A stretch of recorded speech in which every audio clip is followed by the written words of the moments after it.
تولج الليل في النهار وتولج النهار في الليل وتخرج الحي من الميت وتخرج الميت من الحي. بسم الله الرحمن الرحيم. الحمد لله رب العالمين، والصلاة والسلام على أشرف الأنبياء والمرسلين وعلى آله وأصحابه ومن تبعهم بإحسان إلى يوم الدين. أما بعد. புகழ் அனைத்தும் ஏகிறைவன் அல்லாஹுக்கே உரித்தானது. அல்ஹம்துலில்லாஹ். நாள்தோறும் அவனுடைய மார்க்கத்தை அல் குர்ஆன் சுன்னாவுடைய நிழலில் தெளிவாக கற்கக்கூடிய வாய்ப்பை வல்ல அல்லாஹ் எனக்கும் உங்களுக்கும் தந்தருளிக்கின்றான். அல்ஹம்துலில்லாஹ். தொடர்ச்சியாக நாம் ஒரு முஸ்லிம் அவசியம் நம்பிக்கை கொள்ள வேண்டிய இஸ்லாத்தினுடைய ஈமானின் பிரதான 6 பகுதிகளை நாம் கற்று வருகின்றோம். அதிலே இந்த உலகத்தில் நம்மை படைத்து நமக்கு உணவளித்து நம்மை பராமரித்து கொண்டிருக்கின்ற அந்த ரப்பை நாம் எப்படி நம்ப வேண்டும் என்ற மிக முக்கியமான அந்த ஈமானுடைய முதன்மை, அல்லாஹுடைய ஈமானுடைய அந்த பகுதியை நாம் கற்று வருகின்றோம். அன்பார்ந்த நேயர்களே, ஒவ்வொரு பாடத்தையும் நாம் கற்கின்ற பொழுது உண்மையான ஈமான் நம்மிடம் வர வேண்டும் என்ற அந்த நல்ல உணர்வுடன் இந்த பாடங்களை நாம் கற்க வேண்டும். ஷேகுல் இஸ்லாம் இப்னு தைமியா ரஹிமஹுல்லா அவர்கள் இந்த நூலை நமக்கு தொகுத்து தருகின்ற பொழுது மிக முக்கியமான ஒரு குறிக்கோளுடன் தான் இந்த நூல் நமக்கு தொகுத்து தரப்பட்டது. மனிதர்கள் அல்லாஹுடைய விடயத்தில், அவனை ஈமான் கொள்ளுகின்ற விடயத்தில் முரண்பட்ட கருத்துகளிலும் முரண்பட்ட கொள்கைகளிலும் இருந்ததன் அடிப்படை காரணமாகத்தான் இந்த நூலே தொகுக்கப்பட்டது.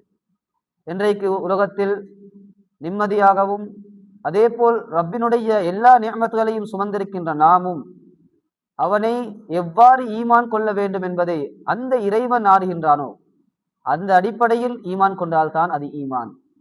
இதனால் தான் இந்த ஒவ்வொரு பாடத்தையும் நாம் கற்பதற்கு முன்னால் நான் அடிப்படை 4 விதிகளை ஞாபகமூட்டுகின்றேன்.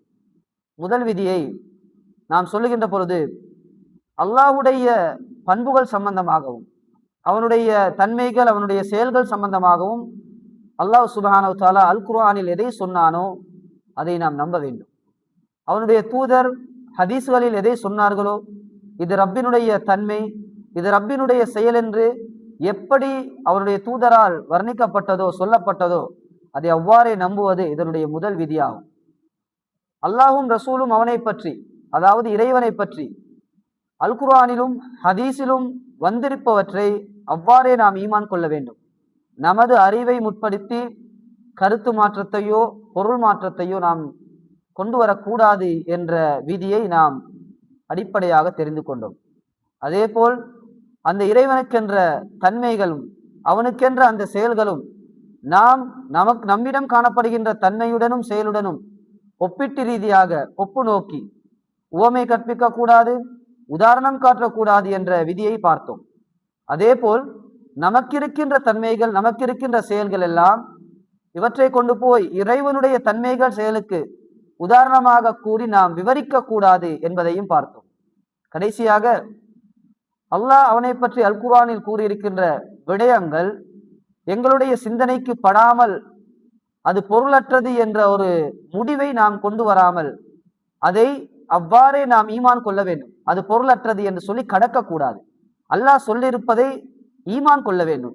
அதற்கு கருத்து கிடையாது, பொருள் கிடையாது என்று மாற்று விளக்கங்கள் எல்லாம் கூறி நாம் அதை கடக்கக்கூடாது என்ற இந்த விதிகளை ஒவ்வொரு பாடத்திலும் ஆரம்பத்தில் ஞாபகமூட்டுவதற்கான பிரதான காரணம் இந்த நிலைகளில் தான் உலகத்தில் அல்லாஹ்வை ஈமான் கொள்கின்றோம் என்று கூறிக்கொள்கின்ற எத்தனையோ வழிகட்ட பிரிவினர்கள் இந்த 4-5 விதிகளிலும் முரண்பட்டார்கள் என்ற செய்தியை நாம் பார்க்கின்றோம். நாம் அல்லாஹ்வை உண்மையான ஈமான் கொண்டிருக்கின்றோம் என்பதற்கான பெரும் சான்று இந்த விதிகளுக்கு கட்டுப்பட்டு நாம் அல் குர்ஆனிலும் அசுன்னாவிலும் அவனை பற்றிய வர்ணனைகள் எப்படி வந்திருக்கின்றதோ அப்படி நாம் அவனை நம்ப வேண்டும் என்ற ஆழமான அந்த பகுதியை நாம் தெரிந்தவர்களாக இந்த பாடத்தை நாம் கற்க வேண்டும். சென்ற பாடத்தில் அல்லாஹ் சுப்ஹானஹு வ தஆலா இந்த உலகத்தில் நடக்கக்கூடிய எல்லா விதமான காரியங்களும் அவனுடைய நாட்டத்தின் படிதான் நடக்கின்றது. அவன் நாடுகின்றான். அவனுடைய நாட்டம் இல்லாமல் உலகத்தில் ஒன்றுமே நடக்காது என்ற அம்சங்களை அல் குர்ஆனுடைய ஹதீஸுடைய நிழலில் தெளிவாக நாம் பார்த்தோம். அதே போல் இந்த அல்லாஹ்வுடைய நாட்டம் சம்பந்தமாக நாங்கள் கற்கின்ற பொழுது பிரதானமாக 2 விதமான நாட்டங்கள் அவனுடைய ஏற்பாட்டில் இருக்கின்றது. முதலாவது நாட்டம் இந்த உலக நியதியை சார்ந்தது. உலக நியதியை சார்ந்த விடயத்தில் அது அல்லாஹ்வுடைய நாட்டப்படி தான் நடக்கும். ஆனால் அந்த நாட்டம் அல்லாஹ்வுக்கு விருப்பமானதாகத்தான் இருக்க வேண்டும் என்ற ஒரு விதி கிடையாது.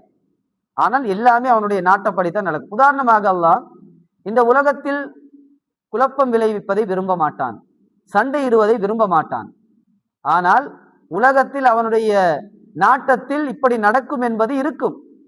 அப்படியே நாங்கள் ஈமான் கொள்ள வேண்டும். அல்லாஹ்வுக்கு அது விருப்பமான செயலாக இருக்காது, ஆனால் அவனுடைய நாட்டத்தில் உள்ளது. இதுதான் இராதா கௌனியா என்று சொல்லுவோம். அதாவது உலக நியதி சார்ந்த விடயங்கள். இன்னும் ஒரு பகுதி இருக்கின்றது, மார்க்க நிதியை சார்ந்த பகுதிகள். அதாவது இந்த உலகத்தில் மனிதர்கள் படைக்கப்பட்ட நோக்கம் எமக்கு தெரியும். வமா ஹலக்துல் ஜின்ன வல் இன்ஸ இல்லா லியஅபுதூன்.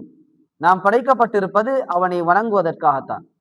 அப்படி வணங்குவதற்காக படைக்கப்பட்டிருக்கின்ற இந்த சமுதாயம், இந்த மனித இனம், அவனை அனைவரும் வணங்குகின்றார்களா என்று பார்த்தால் கிடையாது. அவன் எல்லோருக்கும் நேர்வழி கிடைக்கணும் என்பதுதான் நாடுவான். எல்லோரும் தீய வழிக்கு போகக்கூடாது என்பதை அவன் நாடுவான். எல்லா மனிதர்களும் தொழ வேண்டும், அவனின் பக்கம் மீள வேண்டும் என்பதை நாடுவான். அது அவனுடைய விருப்பமாக இருக்கும். ஆனால் உலகத்தில் அது நடக்க வேண்டும் என்ற கட்டாயம் கிடையாது. அல்லாஹ் மனிதர்களுக்கு வழிகாட்டி இருக்கின்றான்.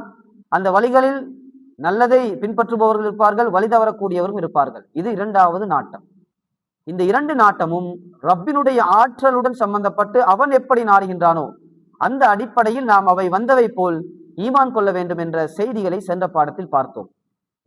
இன்றைய பாடத்தில் நம்மை இந்த ரப்பு இந்த உலகத்தில் படைத்து பாவம் செய்யக்கூடிய தன்மை என்பது மனிதர்களுக்கு இயற்கையானது. அவர்கள் எப்பொழுதும் பாவத்தின் பக்கம் ஈர்க்கப்படக்கூடியவர்கள், ஷைத்தானின் ஊடாக, அவர்களுடைய நப்சின் ஊடாக பாவத்தின் பக்கம் செல்லக்கூடியவர்கள். ஆனால் இந்த பாவம் செய்கின்ற மனிதர்களை மன்னிக்கக்கூடிய பண்பையும் மன்னிக்கக்கூடிய தன்மையும் ரப்பு வைத்திருக்கின்றான். அல்லாஹ்வுக்கு மன்னிப்பவன் அவன். எப்படிப்பட்டவன்? மன்னிப்பவன், சக்தி மிக்கவன், அவன் ஒரு கண்ணியமானவன் என்ற ஆழமான தன்மைகள் அவனிடம் காணப்படுகின்றது என்ற விடயங்களை அல் குர்ஆனுடைய வசனங்கள் நமக்கு பறைசாற்றுவதை பார்க்கின்றோம். ஒரு வசனத்திலே அல்லாஹ் சொல்லி காட்டுகின்றான். சூரத்து நிசாவுடைய 149வது வசனத்தில் அல்லாஹ் சொல்லும் பொழுது, இன் துபுது ஹைரன், நீங்கள் நன்மையை வெளிப்படுத்தினாலும், அவ் துஃபூஹு, அல்லது அதனை மறைத்து கொண்டாலும், நன்மையை நீங்கள் வெளிப்படுத்தினாலும் அதனை மறைத்து கொண்டாலும், அல்லது அவ் தஅஃபு அன் சூஇன், அல்லது உங்களுக்கு ஒருவர் செய்த தீங்கை நீங்கள் மன்னித்து விட்டாலும், இதெல்லாத்தையும் நீங்க செஞ்சாலும் அல்லாஹ் எப்படிப்பட்டவன் தெரியுமா? ஃபஇன்னல்லாஹ கான அஃபுவன் கதீரா. அல்லாஹ் எப்படிப்பட்டவன் என்று சொன்னால் மிக மன்னிப்பவனாக இருக்கின்றான், மிக ஆற்றலுடையனாகவும் இருக்கின்றான் என்று அல்லாஹ் சொல்லுகின்றான். அப்ப ரப்பினுடைய மிக முக்கியமான ஒரு தன்மையை அல்லாஹ் விவரிக்கின்ற பொழுது, நீங்கள் மனிதர்கள் உங்களுடைய நன்மைகளை நீங்கள் வெளிப்படையாக செய்தாலும், அதை நீங்கள் மறைத்து கொண்டாலும், மனிதர்கள் உங்களுக்கு செய்த தீங்குகளை நீங்கள் மன்னித்தாலும், அல்லாஹ் எப்படிப்பட்டவன்? அவன் நாடுவது உங்களுக்கு மன்னிப்பை தான். அவன் மிக ஆற்றலுடையவன் என்ற செய்தியை அல்லாஹ் சுப்ஹானஹு வ தஆலா திருமறையிலே சொல்லி காட்டுவதனூடாக அவன் எம்மை மன்னிக்க தான் நாடுகின்றான், அவன் மிக்க மன்னிப்பவனாக இருக்கின்றான் என்ற செய்தியை அந்த அல் குர்ஆன் வசனம் நமக்கு சொல்லி காட்டுகின்றது.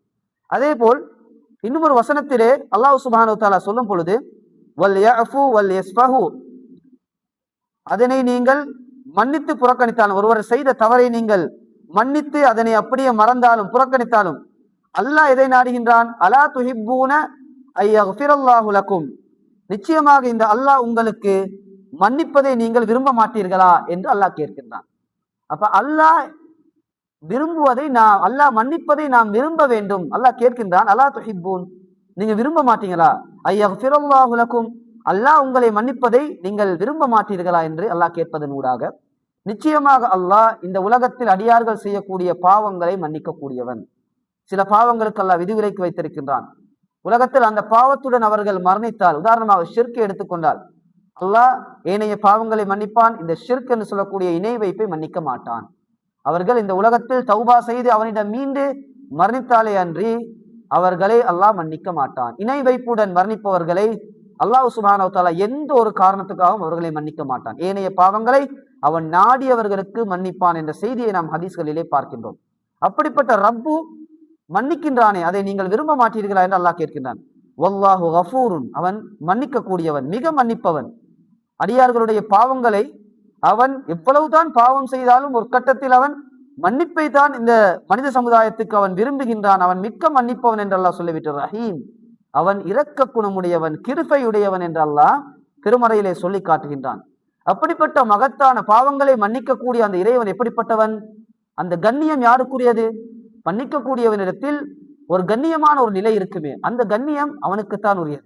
அதை அல்லாஹ் திருமறையிலே சொல்லும் பொழுது வலில்லாஹில் இஸ்ஸா வலி ரசூலிஹி வலில் முஃமினீன், அந்த மகத்தான கண்ணியம் யாருக்குரியது? நபியே நீங்கள் சொல்லுங்கள், கண்ணியம் எல்லாம் அல்லாஹ்வுக்கும் அவனுடைய தூதருக்கும் மூமின்களுக்கும் நம்பிக்கையாளர்களுக்கும் சொந்தமானது என்று நபியே நீங்கள் சொல்லுங்கள் என்று அல்லாஹ் சுப்ஹானஹு வ தஆலா சிறப்பித்து சொல்வதை பார்க்கின்றோம். அந்த கண்ணியத்துக்கு சொந்தக்காரன் அந்த ரப்பு தான் என்பதை அல்லாஹ் அந்த வசனத்திலே அல்லாஹ் சொல்லி காட்டுகின்றான். அதே போல் யுஸப்பிஹு லில்லாஹி மா ஃபிஸ் ஸமாவாதி வ மா ஃபில் அர்த், அவன் தூய்மையானவன் என்ற விதியை நாம் பார்த்தோம். அவன் சக்தி மிக்கவன், கண்ணியமானவன் என்பதை போல் அவன் மிக தூய்மையானவன். இந்த உலகத்தில் பூமியில் வானங்களில் பூமியில் இருக்கின்ற அனைத்துமே அந்த ரப்புக்காக என்ன செய்கின்றது? துதி செய்து கொண்டே இருக்கின்றது, அவனை தஸ்பீஹ் செய்து கொண்டே இருக்கின்றது என்று சொல்லிவிட்டு லஹுல் முல்கு வலஹுல் ஹம்த், இந்த ஆட்சி அதிகாரம் எல்லாம் முல்க் என்று சொல்லக்கூடிய அந்த அதிகாரம் யாருக்குரியது? ரப்புக்குரியது. வலஹுல் ஹம்த், புகழ் அனைத்தும் அவனுக்குத்தான் உரியது. வஹுவ அலா குல்லி ஷைஇன் கதீர், இந்த உலகத்தின் அனைத்துவற்றின் மீதும் அவன் ஆற்றலுடையவன் என்று சொல்கின்றான். அன்பார்ந்த நேர்களே, அல்லாஹ் சுப்ஹானஹு வ தஆலா எவ்வளவு அழகாக அவனை வர்ணிக்கின்றான். அவனுடைய வர்ணனை என்பது மனிதர்களுடைய இந்த செயல்களிலிருந்து முற்றிலும் வேறுபட்டது. அவன் மன்னிக்க கூடியவன். உலகத்தில் நாமும் சில சந்தர்ப்பங்களை மனிதர்களை மன்னித்துவிட்டு பெருமிதம் அடைவோம். ஆனால் ரப்பினுடைய மன்னிப்பு இருக்கிறது, எங்களுடைய மன்னிப்புடன் ஒப்பிட்டு பார்க்க முடியாது. எங்களுக்கென்று சில கண்ணியங்கள் உலகத்தில் இருக்கும். எங்களுடைய கண்ணியத்துடன் அல்லாஹ்வுடைய கண்ணியத்தை ஒப்பிட முடியாது. எங்களுடைய ஆற்றலுடன் அவனுடைய ஆற்றல் ஒப்பிட முடியாது. லைஸ கமஸலி ஷை, அவனை போல் உலகத்தில் ஒப்பானது ஒன்றுமே கிடையாது என்று ரப்பு சொல்லுகின்றான். அப்படிப்பட்ட மகத்தானவன்.